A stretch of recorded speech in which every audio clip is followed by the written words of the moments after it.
The Netflix docuseries Reality Check Inside America's Next Top Model is raising new questions about the show's most controversial moments, like forcing one contestant to get dental surgery and another who claims she was a blackout drunk when producers filmed her, a scene of her having sex. Oh.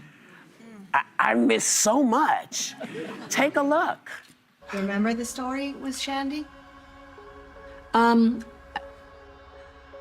do remember her story. It's a little difficult for me to talk about production because that's not my territory. I've actually apologized for the issue with Danny and what happened. That was between a rock and a hard place for me because there were agents that would tell me she will not work with those teeth.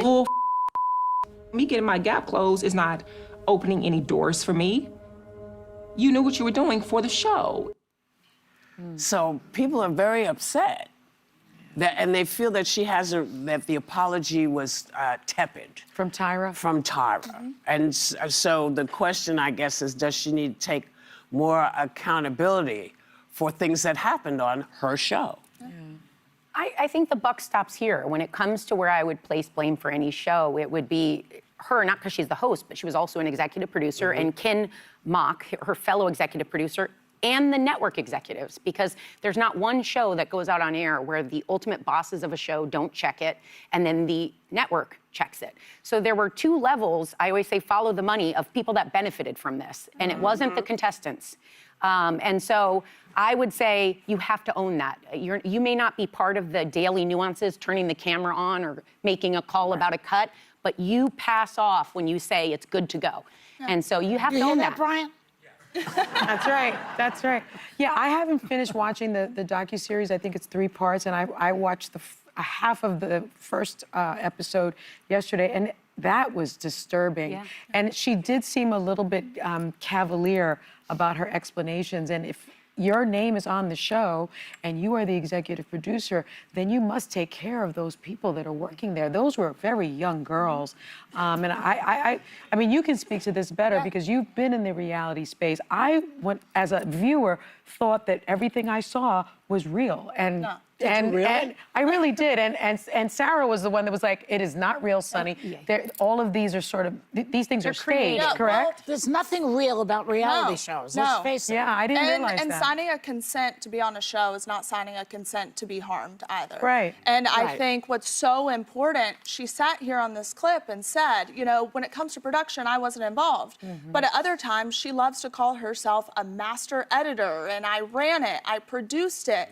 And you saw this docuseries? Yes, and you don't get to claim in one breath, oh, that's on production, then another, I was the master of it all. Right. Yeah. Do you find with reality shows that a lot of it is very, very produced and it's not really real life? Very much so. I mean, I was on TV for 200 episodes on a show, and they said, say this, do that. During interviews, they would ask you a question and then say, hey, so this is going to be your answer. Really? So I would say it's maybe 5% of truth, and then they take and build a narrative around it. Wow. That's what we don't do here. On this topic. It's interesting. It is interesting. So here's something I want to do, because in this documentary, there's a clip from our show where I have showed the ladies this thing. Now, this was, to me, one of the funniest things I had ever seen in my life.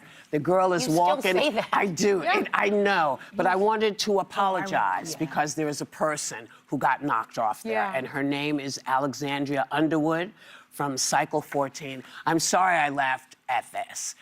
I couldn't help it. It was funny as hell. It was, but I am telling you, it's one of the funniest things. If I had to point to something, it is one of the funniest things I've ever seen. What she means is she's sorry she's still laughing about it. Yes. Next week, you're going to apologize for today.